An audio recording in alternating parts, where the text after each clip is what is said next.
Hello guys, मैं lecturer Arpita Dixit आप सभी को अपने YouTube channel the speed education में स्वागत और अभिनंदन करती हूँ। मैं गाइस आज आपके लिए परिवार की विशेषता लेके आई हूँ। इससे ताकि हम क्लास अपना जल्दी जल्दी स्टार्ट करें। आप हमारे चैनल पे पहली बार आए हो तो सब्सक्राइब कर दीजिए हमारे चैनल को और बेल आइकन दबा दीजिए और लाइक कर दीजिए। और हमारे साथ आप पहले से जुड़े हो तो प्लीज शेयर कर दीजिए और अच्छे अच्छे पॉजिटिव कमेंट दीजिए ताकि हम आपके लिए और अच्छे वीडियो ला सके। ओके गाइज, तो बिना समय गवाए ही हम क्या पढ़ेंगे, परिवार की विशेषता। तो चलिए हम लोग पॉइंट दर पॉइंट पहले कितने परिवार की मुख्य जो विशेषता है उसको जानते हैं, फिर अलग अलग राइटर के अनुसार इनकी विशेषता को हम लोग जानेंगे। ओके, तो चलिए चलते हैं अपनी विशेषता को जानने। किसकी विशेषता? तो परिवार की विशेषता। देखिए, सार्वभौमिकता का क्या है? सार्वभौमिकता। और ख क्या है? भावनात्मक आधार। ग क्या है? सृजनात्मक प्रभाव। घ क्या है? सीमित आकार। अंग क्या है? सामाजिक संरचना में केंद्रीय स्थिति। अंग क्या है? सामाजिक संरचना में केंद्रीय स्थिति। च क्या है? सदस्यों का उत्तरदायित्व। च क्या है? सदस्यों का उत्तरदायित्व। अब छ क्या है? सामाजिक नियंत्रण। छ क्या है? सामाजिक नियंत्रण। और ज अंतिम क्या है भाई? तो बता दो। परिवार की अस्थायी एवं अस्थायी प्रकृति। परिवार की कैसी प्रकृति? तो अस्थायी भी और अस्थायी भी। तो चलिए इसको समझेंगे हम लोग। यहाँ से शुरू करेंगे, यहाँ से। चलो शुरुआत से ही शुरू कर लेते हैं। मैं इधर हट जा रही हूँ तब ताकि आप लोग लिख लो। मैं बता रही हूँ उसको आप लोग समझिएगा। देखिए, सार्वभौमिकता, इसकी जो विशेषता है वो क्या है? सार्वभौमिकता। तो सार्वभौमिकता क्या है उसको हम लोग समझेंगे। परिवार एक सार्वभौमिक इकाई है, आप सभी हम जानते हैं। परिवार हर समाज, हर काल, हर देश में क्या होता है, इस हर देश व परिस्थिति में पाया जाता है। चाहे इनका स्वरूप कुछ भी आज मॉडर्न हो, चाहे कल बहुत ज्यादा धार्मिक हो, चाहे जो भी है, लेकिन परिवार की सार्वभौमिकता पाई ही पाई जाती, चाहे वो कोई भी काल हो। देखिए, समाज का इतिहास ही क्या है? परिवार का इतिहास है। और परिवार का इतिहास ही क्या है? समाज का इतिहास है। अब हम लोग जानेंगे क्या? भावनात्मक आधार। देखिए, परिवार का आधार व्यक्ति की वो भावनाएं हैं। परिवार का आधार व्यक्तियों की वो भावनाएं हैं जिनकी पूर्ति के लिए उसने क्या किया? परिवार का निर्माण किया। जिसकी पूर्ति के लिए उसने क्या किया? तो परिवार का निर्माण किया। जैसे राग, वात्सल्य, यौन सहयोग, सहानुभूति इत्यादि। ये सब क्या है? ये सब परिवार की भावनात्मक आधार हैं। अब देखिए, सृजनात्मक प्रभाव। सृजनात्मक प्रभाव देखिए, मनुष्य क्या है? परिवार में ही जन्म लेता है और परिवार में ही उसकी क्या होती है? मृत्यु हो जाती है। व्यक्ति परिवार में ही जन्म लेता है और परिवार में ही उसकी क्या होती है? मृत्यु हो जाती है। इसीलिए परिवार व्यक्ति पर क्या करता है? रचनात्मक प्रभाव डालता है। इसीलिए परिवार व्यक्ति पे क्या करता है? तो रचनात्मक प्रभाव डालता है। जिस प्रकार परिवार होगा उसी प्रकार व्यक्ति के विचार दृष्टिकोण होंगे। जैसे आप समझ लीजिए, कोई मिट्टी के बर्तन के समान ही क्या होता है? बच्चों का भविष्य ही होता है। आप जैसा चाहें, परिवार जैसा चाहे, परिवार जैसा होगा वैसे क्या? बच्चों का भविष्य होगा। अगर आप उसको जन्म से ही सभ्य संस्कारी नहीं बनाओगे कि तो आगे जाके वो क्या होगा? उद्दंड ही होगा। चाहे आप उसको कितना भी संस्कार सिखा लो, लेकिन आप सभ्य नहीं बनोगे, एक उसको अच्छा एनवायरमेंट नहीं दोगे तो उस बच्चे पर इसका प्रभाव अवश्य ही पड़ेगा। चाहे आप उसको कितना भी चाहे उसको आप कितनी भी अच्छी अच्छी बातें बता लीजिए, लेकिन आपको जो बच्चा देखता है, करते उसी का वो क्या करता है? अनुसरण करता है। इसीलिए हमें अपने बच्चों के सामने कभी भी उदंडता या अवैध तरीके का कोई कार्य या अवैध तरीके से, गैर औपचारिक तरीके से कोई बातचीत या गैर औपचारिक तरीके का कोई कार्य विधि हमको नहीं करनी चाहिए। क्यों? क्योंकि बच्चे बहुत ही जल्दी क्या करते हैं? अनुसरण करते हैं। अब क्या है, सीमित आकार यानी लिमिटेड साइज। सीमित आकार यानी लिमिटेड साइज। तो देखिए, चूंकि परिवार के अंतर्गत केवल वे ही व्यक्ति आते हैं जो वास्तविक या काल्पनिक रक्त संबंध में होते हैं। जो क्या होते हैं, वास्तविक या काल्पनिक रक्त संबंध में होते हैं। जो वास्तविक या काल्पनिक रक्त संबंध में होते वही होते। परिवार में 100-200 व्यक्ति तो नहीं होते हैं ना, उसमें जो रक्त संबंधी है वही होते हैं। और देखिए, क्योंकि जैसे जैसे बच्चे बड़े होते जाते हैं उनकी विवाह होती है, विवाह होता है तो वो अपना अलग परिवार बनाते। इससे क्या होता है, परिवार की जो आकार होती है वो क्या होती जाती है, सीमित होती जाती है और वो एकल परिवार हो जाते हैं, यानी छोटा परिवार। ये हमारी सीमित आकार हो गई। अब क्या कह रहा है कि सामाजिक संरचना में केंद्रीय स्थिति। देखिए, परिवार सामाजिक संरचना का क्या है, एक केंद्र बिंदु है। परिवार सामाजिक संरचना का केंद्र बिंदु है जिसके आधार पर परिवार की अन्य समस्त इकाइयों व सामाजिक संबंधों का निर्माण होता है। परिवार के बिना समाज की कल्पना ही नहीं की जा सकती। परिवार के बिना क्या, समाज की कोई कल्पना नहीं की जा सकती।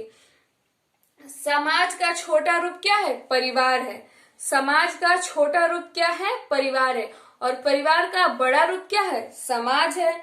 इसीलिए अरस्तु ने कहा है कि समुदाय क्या है, तो परिवार का ही योग्य है। परिवार का योग्य है। समुदाय क्या है, तो परिवार का योग्य है। अब हम चलेंगे, किसको पढ़ेंगे, यहाँ इसको, सदस्यों का उत्तरदायित्व। आप लोग तो समझ तो रहे हो ना, जो बातें आपको अच्छी लगे उसको नोट डाउन करते रहिएगा और इसको लाइन से लिख लीजिएगा। अब देखिए, चूंकि परिवार का आकार क्या होता है, सीमित होता है। चूंकि परिवार का आकार कैसा होता है, तो सीमित होता है। परिवार का आकार कैसा होता है भाई, तो सीमित होता है। परिवार का जो आकार होता है सीमित होता है, लेकिन उनके व्यक्तियों के उनके जो कर्तव्य हैं वो सीमित नहीं होते हैं। लेकिन इनके सदस्यों का क्या है, जो उत्तरदायित्व है वो तो कम नहीं होता। क्या वो कम होता है, आपके माता पिता का उत्तरदायित्व आपके लिए नहीं ना। अन्य संगठन कृत्रिम होते हैं। अन्य संगठन क्या होते हैं, आर्टिफिशियल होते हैं। इसीलिए उनके सदस्यों की जिम्मेदारी सीमित होती है। इसीलिए उनकी सदस्यों की जिम्मेदारी कैसी होती है, तो सीमित होती है। लेकिन वैसा तो हमारे फैमिली में नहीं होता है, परिवार में नहीं होता। प्राथमिक समूह होने के नाते जो हमारा परिवार है वो क्या होता है, वो प्राथमिक समूह भी है। इसको हम परिवार को प्राथमिक समूह कहते हैं और है भी, कहते हैं क्या है, प्राथमिक समूह के नाते परिवार में इसके सदस्यों की जिम्मेदारी और कार्य बढ़ जाते हैं। जिम्मेदारी और क्या होते हैं, कार्य बढ़ जाते हैं। परिवार में व्यक्तियों को हर कार्य अपना समझ के किया जाता है। परिवार में हर व्यक्तियों का कार्य क्या किया जाता है, अपना समझ के किया जाता है। ओके, यहाँ तक तो आपको अच्छे से समझ में आया। अच्छा, यहाँ दिख नहीं रहा है क्या आपको। अब क्या है नेक्स्ट, बताइए, सामाजिक नियंत्रण, सोशियल कंट्रोल। जिस सामाजिक नियंत्रण को हम इंग्लिश में क्या कहेंगे, तो सोशियल कंट्रोल। अब देखिए, परिवार सामाजिक नियंत्रण की एक उचित विधि है। परिवार क्या है, सामाजिक नियंत्रण की एक उचित विधि है। परिवार प्राथमिक समूह है, मैंने इसको पहले बता दिया। इस कारण परिवार व्यक्तियों के व्यवहार पर प्रत्यक्ष नियंत्रण रखता है। देखिए, अगर बच्चा कोई अपराध करता है तो उसके परिवार वाले सबसे पहले उसको देखते हैं और उसको रोकते हैं कि नहीं, ये गलत काम है, मत करो। उस पे अंकुश लगाते हैं, उस पे नियंत्रण करते हैं। ये सब कौन करता है, तो परिवार करता है। देखिए, परिवार सामाजिक नियंत्रण के क्या है, औपचारिक साधन भी है। परिवार सामाजिक नियंत्रण का क्या है, एक औपचारिक साधन है। जिस हिंदू शास्त्रों में लिखा है, मतलब मुझे याद है, एक चीज याद आ रही है कि हिंदू शास्त्रों में एक चीज बहुत अच्छे तरीके से लिखा गया है। मातृमान, पितृमान, आचार्यवान पुरुषोवद, ऐसे करके है। मातृमान, पितृमान, आचार्यवान पुरुषोवद, अर्थात मनुष्य वही बनता है जो उसके माता पिता, अर्थात मनुष्य वही बनता है जो उसके माता पिता और अध्यापक बनाते हैं। मनुष्य वही बनता है जो उसके माता पिता और उसके अध्यापक बनाते हैं। तो इसीलिए इन लोगों का हमारे जीवन में बहुत महत्वपूर्ण क्या होती है, भूमिका होती है। ये चाहे तो हमें बिगाड़ सकते हैं, चाहे तो बना सकते हैं, लेकिन कुछ रिस्पॉन्सिबिलिटी हमारी भी होती है कि हम उनके क्या करें, बातों को माने, उनको आदर दें और उनके आदर्शों पे चलें। अब क्या है नेक्स्ट, परिवार की अस्थायी एवं अस्थायी प्रकृति। देखिए, अगर परिवार को हम समिति के रूप में लेते हैं तो अस्थायी है। कैसे? तो जैसे परिवार में स्त्री पुरुष रहते हैं, अगर कोई अलग हो गया तो परिवार बिखर गया, परिवार का क्या हो गया, वहां पे परिवार बिखर जाता है। चाहे किसी व्यक्ति का मृत्यु हो जाता है तो भी परिवार क्या होता है, लोग कहते हैं खत्म हो। क्यों? क्योंकि अभी हम लोग समिति की दृष्टि से देखते हैं, लेकिन परिवार तो प्राथमिक समूह है ना। और परिवार क्या है, बताइए, परिवार क्या है? तो संस्था है। परिवार एक संस्था होता है और संस्था खत्म नहीं होती है। संस्था क्या होती है, खत्म नहीं होती है। और परिवार का जो आधार है वो क्या है, मनोवैज्ञानिक है। जो उसकी प्रवृत्तियां हैं परिवार के, वो क्या है, मनोवैज्ञानिक है, जो कभी क्या नष्ट नहीं होती, जो कभी क्या होती है, नष्ट नहीं होती। इसीलिए परिवार भी कभी नष्ट नहीं होता। यहाँ तक आपको अगर समझ में आया है तो प्लीज लाइक और अच्छे से कमेंट दीजिए। तो इसके बाद हम लोग क्या पढ़ेंगे, बताइए। यहाँ दिख रहा है ना, परिवार के रूप, ये सॉरी गाइस, संस्था के रूप में परिवार की अपूर्व विशेषता, संस्था के रूप में परिवार की अपूर्व व्यवस्था। इसके बारे में आप लोग कुछ जानते हैं? चलिए हम बता देते हैं। एक बहुत ही अच्छे राइटर है जिनका नाम क्या है, चैपिन। जिनका नाम क्या है, चैपिन। जिनका नाम क्या है भाई, तो चैपिन। तो चलिए चैपिन के बारे में, चैपिन महोदय क्या कहते हैं इसके बारे में देखिए। ये बता रहे हैं, इनकी वर्णन किए हैं इन विशेषताओं का।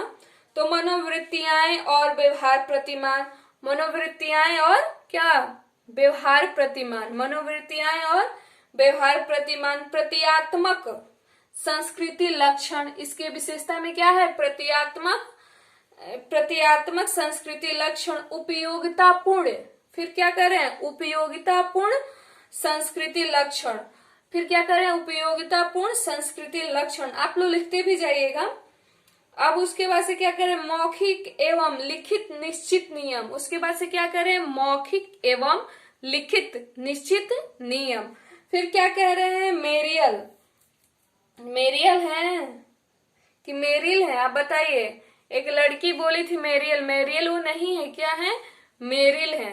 क्या है वो, तो मेरिल है। और इनके साथ कौन रहते हैं हमेशा, बताइए।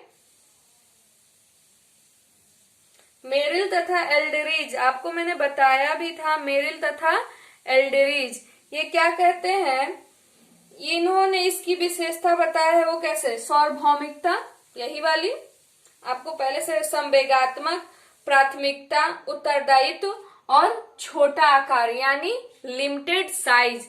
ये जो संस्था के रूप में परिवार की अपूर्व विशेषता है, इन्हें किसने डिफाइन किया अच्छे से, तो चैंपियन ने और मेरिल तथा एल्डरिज ने। किसने, मेरिल तथा एल्डरिज ने और चैपिन ने। दोनों के जो विशेषता करने की, वो वर्णन करने के तरीके हैं, आपने उसे समझा, बोलिए। अगर समझा है तो नोट डाउन कीजिए, और क्लास में आपको मैं पूछने वाली हूँ कि मेरिल का क्या है, चैपिन का क्या है, ठीक है।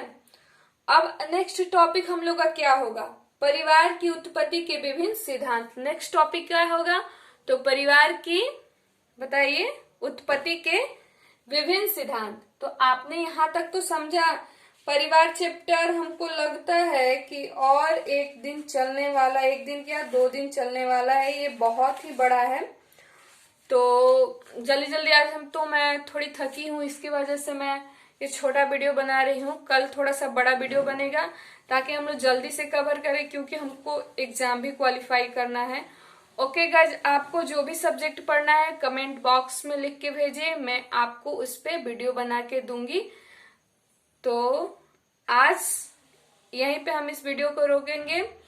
तो जाने से पहले मैं आप सभी से कहना चाहूंगी कि आप हमारे चैनल को सब्सक्राइब, लाइक तथा बेल आइकन दबाना ना भी, और वहां पे जो छोटी सी घंटी उसको बजा दिए ताकि हमारा जो भी नोटिफिकेशन हो सबसे पहले गाइज आपको मिले और आप हमारा हर वीडियो अच्छे से देख सके और हर टॉपिक को समझ सके।